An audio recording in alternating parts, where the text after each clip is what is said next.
What's going on, everybody, and welcome to the other side of the Firewall podcast. We're talking about the latest and greatest of cybersecurity news, as well as we highlight the movers and shakers and glass ceiling breakers. Those people of color have made it to the other side of the proverbial firewall. My name is Ryan Williams, and as always, I'm joined by Shannon Tynes What's up? What's up? and Chris Abacon. What's going on, everybody? What's going on? So, welcome to Friday's episode. So, the weekly cadence: Monday, Tuesday are topics. Wednesday discussion. Thursdays, when I have a recording, are interviews with people who are in the industry or adjacent to cybersecurity, called Ask a CISSP. I'm holding on to that one until our vacation break, and then Fridays like this, everything else. So we talk about movies, games, books, nonsense, you name it. So if you came here for the cyber, you're not going to quite get it. But without further ado, Shannon, how was your week? It wasn't bad. Watched a little bit of stuff. The wife and I decided I'm not watching the second season if it gets one of Dr. Odyssey. I just can't take it. Network TV, I just don't think it's for me. You just can't do it no more? It's just stuff that happens, and I'm like, man, I just don't. And my wife kind of gets a chuckle out of it now, right? Because it's like, oh, you do want this guy, then you don't want this guy, and then you want this other guy, and then you don't want this. And I'm like, I don't care. Like, I do not care. But it's something we watch together. I think it's just us being together that we just, I don't know. We sit down and we watch it. So yeah, Dr. Odyssey was one we watched. I watched on Netflix, they have these stories that are untold. It's usually sports stories, and it's called Shooting Guards. So I don't know if you guys ever follow basketball, but remember when Gilbert Arenas and Javaris Crittenton got in trouble for the guns in the locker room? Well, that was epic. That's what it was based on. It's called Meta Shooting World Guards. Peace. Yeah. But yeah, they did that one. It was kind of good, right? Because it's Gilbert and it's Javaris talking, and apparently they're fine now. Like they have a relationship where Gilbert checks up on him, he checks up on Gilbert every so often. So I was like, oh, that's kind of cool. It kind of went a certain way, but yeah, Javaris's life kind of went off a different way, right? He went to prison, right? He did, but it was for something different. It wasn't for that. It was for a different crime. He went to prison for it, but the thing is, he got out. He got a 23-year sentence, and he only served 10 of it. And they go into why they think, because they talk to the victim's family as well, and the detective that was on the case for what got him sentenced, and they talk about why they think he only got 10 years. I was like, oh, I didn't know that. That was interesting. But it was an interesting documentary to watch. But it's Untold series on Netflix. It's called Shooting Guards. Also, so my wife and I yesterday, we went to go see Accountant 2 at the movie theater. How was that? I love the first movie. I liked it, but it's more detective work type stuff. Like the action scenes, when they have them, there's not a lot of them, are good, but it is more detective work on trying to get to the bottom. I would enjoy that. I like detective stories. Yeah, the first Accountant was so good. I love that movie. It is. Yeah. So is it more or less action than the first one? I'm about to watch the first one. The thing is, the first Accountant didn't have, like, I would say that the action in the first Accountant was very, it wasn't just random. You know, it built up to a bunch of action. Right? Would you say that's accurate, Shannon? Yeah. And you know what, Chris? You're right. And they kind of did the same thing here. Okay, so that's okay. Good. It's kind of the same thing here. The few scenes where you see a little bit of violence, it's like from long distance, right? So it's a few shots and then it's over. And it's like, come on now. You know what I mean? Like, I want more. You know what I mean? But it starts off pretty good. Like within the first 5 minutes, like there's the hook's there. Yeah. So, but no, it's a good movie. I would suggest it. It's a Warner Brothers movie, so I'm imagining I'm gonna see it on Max when it comes out to stream, right? I know Warner Brothers was the production company on it, so I'm like, okay, they'll have it. But I don't know how much longer it's gonna be in theaters, you know, with all the stuff that's coming out, because you got Thunderbolts taking up a lot of houses, right? A lot of theater houses. So I don't know how much longer it'll be out there, but because it released, I want to say like mid-April. It's been out for like a month or something like that. So, but I thought it was good. And if you haven't seen the first one, Ryan, see the first one. And then it gives you a little bit of story onto it, man. Because John Barenthal, the guy that plays Punisher, he's hilarious in this one, man. Like he's great. Yeah, he's a great actor. He's so funny in this, and just I don't know how to. I'm not gonna give anything away, but he's a funny guy. But that's pretty much what it was. Catching some stuff with the wife. Yeah, that's pretty much it for me. What about you, Chris? Yeah, actually, really, really quiet week. Big thing at our place is we got one of those walking treadmills that can go under your desk, right? So I think, since, I work remote most of the time, like obviously nearly almost always remote. I'm not, walking around a lot anymore like we were active duty. So big thing, like I've been noticing like energy levels, like I want to get my step count up. So I got one of those under desk treadmills so I can walk, as I'm working. And really it's just if you do like 15-minute chunks like a few times a day, you'll be okay, right? So I think, back when we were active duty, I was always walking around. I was always like checking up on sailors or and whatnot, and always just trying to talk to leadership. It just was you're never just sitting down all the time. So for me, I got one of those things. It's been nice. Like I've had it for about 4 days now, but I've been trying to get 10,000 steps every day. All right, 10,000 steps every day to me with my little short stride, about an hour and 15, maybe hour 10 minutes of walking, maybe our 20 minutes of walking, at like, for example, 2.0, right? So that it's, you don't even notice it once you start. Like I put my standing desk up and I started. It's awesome. It also helps with like concentration for some reason. Like for me, I've always liked reading or like watching something on a treadmill, right? But for some, maybe it's because from like ADHD perspective or something, because my body's occupied, I can focus on my like task better, which is actually crazy to me. Versus like sitting down, like maybe it's just hyperactivity or whatever. But like I started thinking about other stuff. But if I'm physically active, walking as I'm reading something, I can read way more efficiently and not have side thoughts or things that will distract. I'm sure everybody can attest to, like, when you read something and you thought you read it, but then you're like, wait, I was thinking about something else.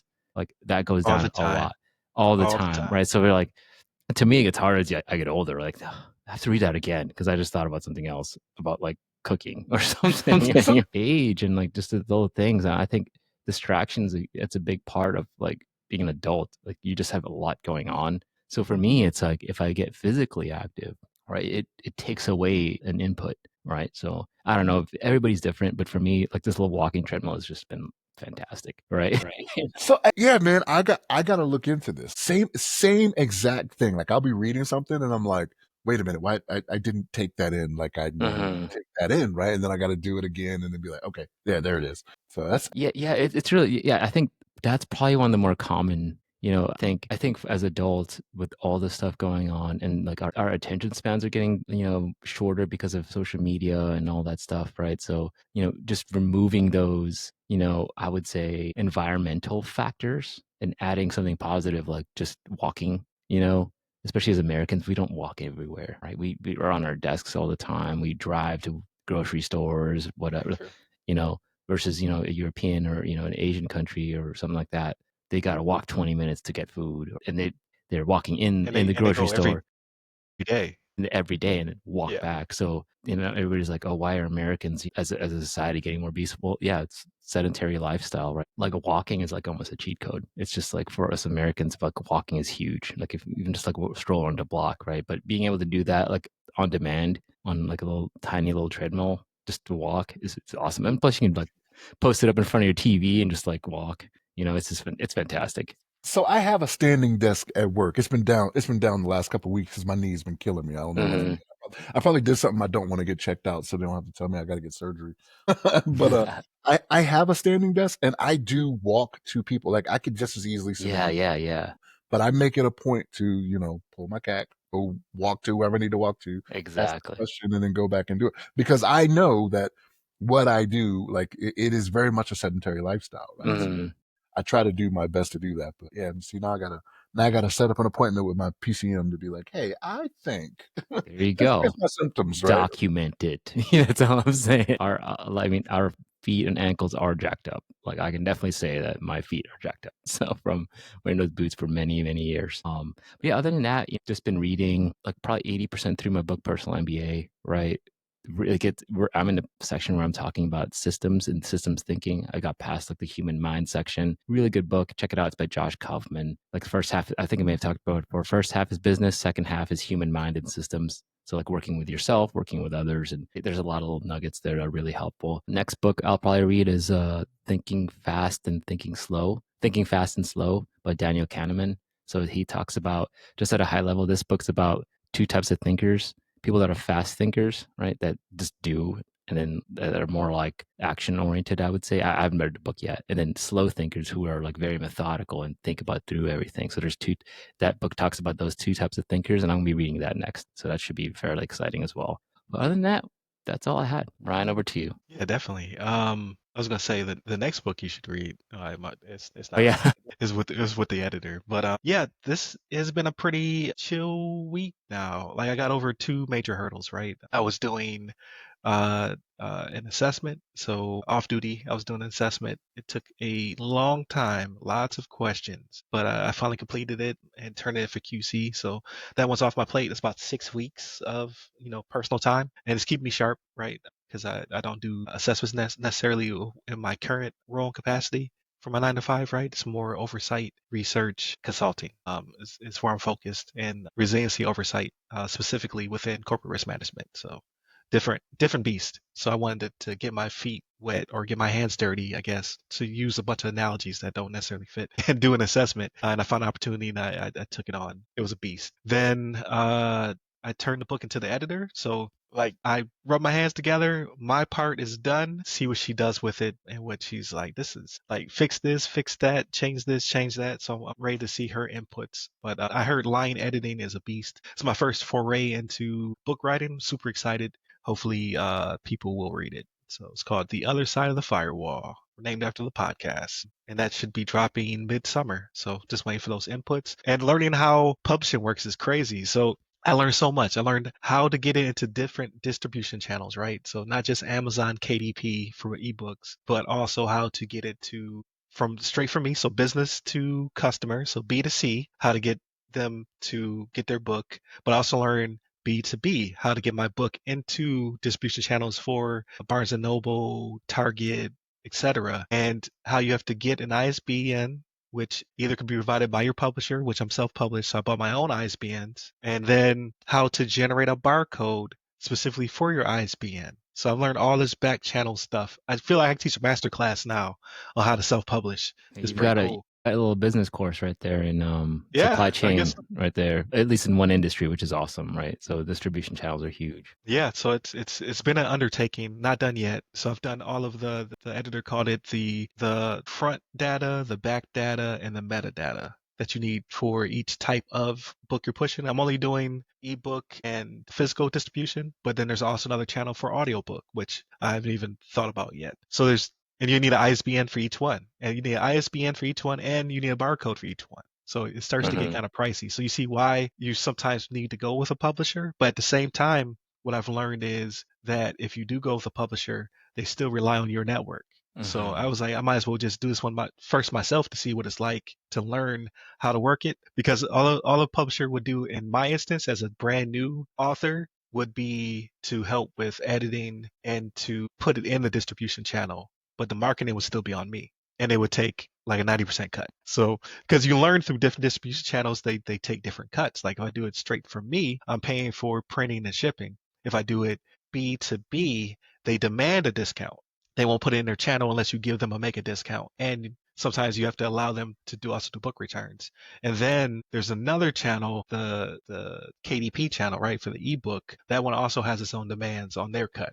So each one gives you a different profit margin depending on how you push it out. Obviously, the best being from directly from B to C, from me Hmm. to the customer, is the highest profiting one. So buy it from me. Go to the other side of firewall.com, where you can also, like, I also worked on that, right? So making a landing page for the book, and then I also made it so you can find our content. And through that, because now I finally put something on the webpage, I had another site reach out to me, B1 Daily. So it's a Black news and entertainment website reached out, and they want to showcase some of our content, right? So that should be coming up hopefully in a day or two. You'll start to see us out there. I did a review for Doom. They want to put on their site, and then our Moonlander, Operation Moonlander episode, they want to put on their site. So hopefully this will become fruitful for both of us in collaboration, because they get a lot of eyes on their content. So I like to, they sites always need content, and we're heavy on content, and then we need more eyes on our content. So I think it'll be mutually beneficial for both of us. So look out for that. Obviously, I'll make a post or something on LinkedIn to share. And then outside of weird work stuff, I played Doom: The Dark Ages. That's the game I reviewed. Like just my impressions, not like a full review. I haven't It beat it just yet. came out, right? Like the Yeah, it came out on the 15th.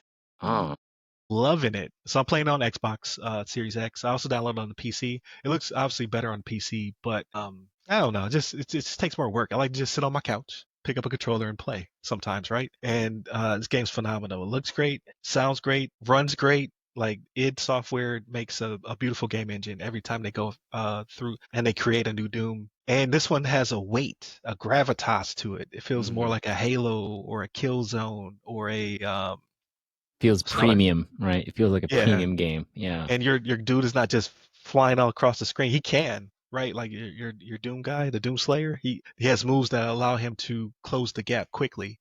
But for the most part, like you're a walking tank. They send in hundreds of demons, and you're shooting with shotguns and uh uh laser plasma pistols, and you got a flail. So I'm like running around hitting them with a flail, and I got a shield. It's good. I tell you that. So I recommend if you have Game Pass, definitely check it out. I'm still playing through Clair Obscur. I haven't stopped, but my voice is cracking like I'm going through puberty. Excuse me. But I just needed something. I need to cleanse a palate cleanser, and this is what this is. I'm just running around just murdering demons. It's so much fun. And then I didn't watch any movies, but I watched two shows. So I started Murderbot on Apple TV. It's the one with, I think his name is Alexander Skarsgård. I think is his name. It's only two episodes out so far. It's a weekly one. So I watched the first two. Hilarious. It's the premise is it's the future. His character is a security bot. They call him a sec bot, and its purpose is to secure humans, right? And it finds itself with a crew of like space hippies. They go around, they're like doing some environmental stuff on different planets, and he keeps having to save them from themselves because they're just dumb. Like they're all very smart, right? They're all scientists, but they just don't take safety as a precaution. And his whole thing is he's defeated his governing module that doesn't allow him to hurt people. The first two episodes, he's always saving them, right? He called himself Murder Bot, but he's not murdering people.